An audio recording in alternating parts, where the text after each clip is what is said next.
अब हमें जीने दो सारी उम्र हम मर मर के जी लिए एक पल तो अब हमें చేద్దామంటే ఈ సెంటెన్సెస్ అన్ని నోట్ చేసుకున్నాం. జస్ట్ నోట్ చేసుకోవడం అండ్ వదిలేయడం లాంటిది కాకుండా డైలీ మనం యూజ్ చేయాలి.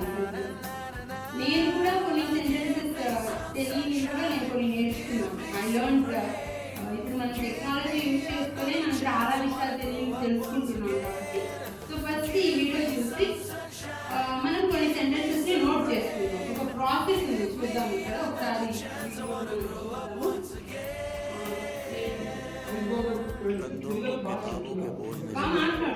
वीडियो को पाकिस्तान इंडिविजुअल क्लास में ग्रुप्स में टीचर्स लाओगे तो घड़ी क्या टीचर आपको बागा फेस्टिवल्स अప్పుడు ఇంట్లో వీడియోస్ बड़ा हथेली पर है छाला कॉन्सेंट्रेटेड H2SO4 में पूरा बचपन चला डाला.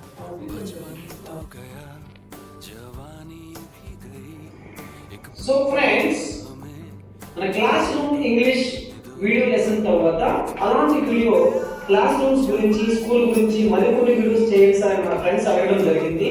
సో వాళ్ళందరి కోసం ఈ వీడియో లెసన్ లో మనం ఆల్ టుగెదర్ ఒక 10 సబ్ టాపిక్స్ గురించి చర్చించుకుంటామండి.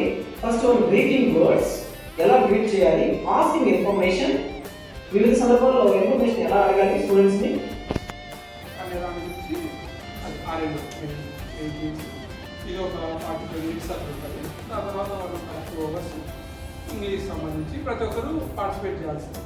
అందరు చెప్పడం, కొంచెం షెడ్యూల్ తయారు చేసిన సందర్భం ఎట్లా చేయాలనేసి దాని ప్రకారం ఒక రకంగా ఎన్రిచ్మెంట్ ప్రోగ్రామ్ పెట్టాం.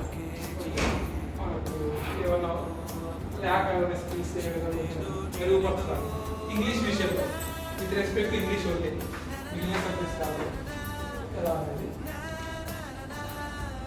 మనం ఆల్రెడీ కమిటీ మెంబర్స్లో కొందరు ఒకరిద్దరు డ్రాప్ అయిన వచ్చాము, అది కూడా చూద్దాం. ఫస్ట్ రీడింగ్ కమిటీ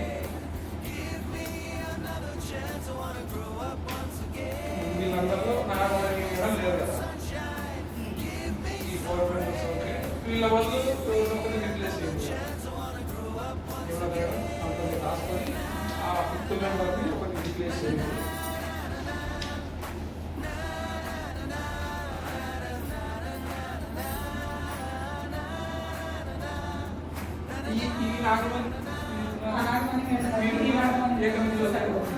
అయితే సరిపోతుంది.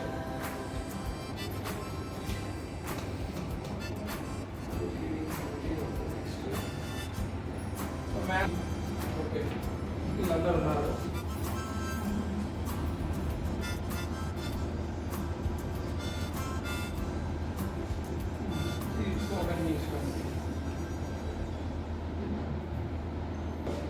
అంతా ఓకే కదా. మనకు అదొకటి మ్యాథ్స్ కమిటీ ఒకటి అపర్ణ మేడం రీప్లేస్ చేయాలి, అది అంతే కదా. ఇప్పుడు మన నెక్స్ట్ ఏముంది సార్, మన ప్రొఫార్మాలు తయారు చేద్దాం అనుకున్నాం కదా, ఆ ప్రొఫార్మాలు తయారు చేశాము కూర్చొని. ఇప్పుడు దాని గురించి డిస్కస్ చేస్తాం. మనం ఎట్లా చేయాల్సినది ఏమనేది ఆల్రెడీ లాస్ట్ 2 సెషన్స్లో డీప్గా డిస్కస్ చేసుకున్నాం. పిల్లలకి ఎట్లా చెప్పాలి, ఏం చేయాలి, ఆ కమిటీ మెంబర్స్ ఏం చేయాలి, క్లాస్ చేయాలి చేసుకున్నాము.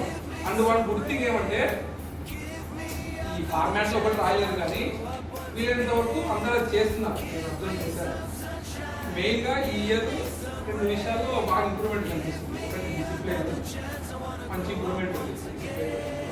సెకండ్ థింగ్, పిల్లల చదువు కూడా ఇంప్రూవ్ అయ్యారు బాగా. నేను కొత్త పిల్లలు కూడా నేను అబ్జర్వ్ చేశాను. 10-15 మంది తప్పితే చాలా వరకు ఇంప్రూవ్ అయ్యారు బాగా.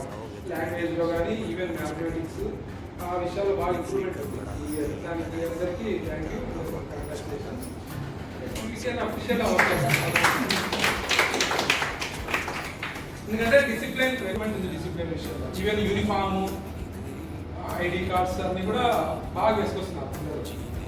ప్రేయర్లో రోజు కొంచెం చూస్తున్నారు కదా, 5-6 మంది తప్ప అందరూ యూనిఫామ్ వేసుకుంటున్నారు. మ్యాక్సిమం తెలిస్తే పిల్లలు కూడా వేసుకుంటున్నారు.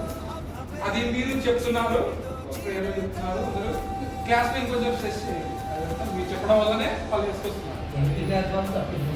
వాళ్ళు కూడా చేసుకుంటారు, వాళ్ళు సప్లైనా వేసుకుంటారు, ట్రై చేసుకుంటారు. అవి లేవు ఇక వాళ్ళని మనం ఏం చేయలేము ఇప్పుడు చేయలేము ఏం కాదు అందుకే ఇప్పుడు 9 వారాలు టెస్ట్ చేస్తే అయ్యా అక్కడికైనా కూడా వాళ్ళు వేసుకుంటారు షర్ట్ వరకే వేసుకుంటారు కొందరు ఒత్తులునే చదవలేరు కొందరు ఒత్తులునే చదివిన విడిగా చదువుతారు కానీ అడ్డుగా చదవలేరు దీనికి పర్సెంటేజ్ నోట్ చేయాలి అంటే ఒక 10 వర్డ్స్ వాళ్ళు చదివించేవాళ్ళు చెప్పినాడు 60% ఆ రకంగా ఎందుకంటే ఈడ ఎస్ఆర్నో పెడితే నా అభిప్రాయం ప్రకారం మనం బాగుంటుందా కొంచెం మనకు తెలుస్తుంది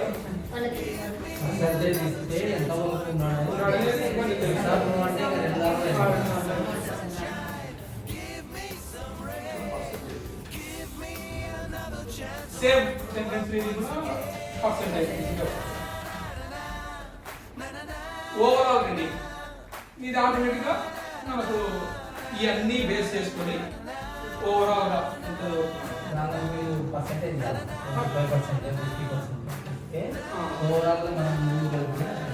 అదే ఇంకా అది డిస్క్రిప్షన్ ఆఫ్ ది టీచర్ ఎవరైతే ఆ పిల్లల్ని అసెస్ చేస్తున్నాడో వాళ్ళ డిస్క్రిప్షన్ ఇంకా సేమ్ మిగిలిన మూడింటికి అంతే 3 లాంగ్వేజెస్ తెలుగు అంతే హిందీ అంతే ఇంగ్లీష్ అంతే 4కి same MRO letters identification words sentences overall reading final grade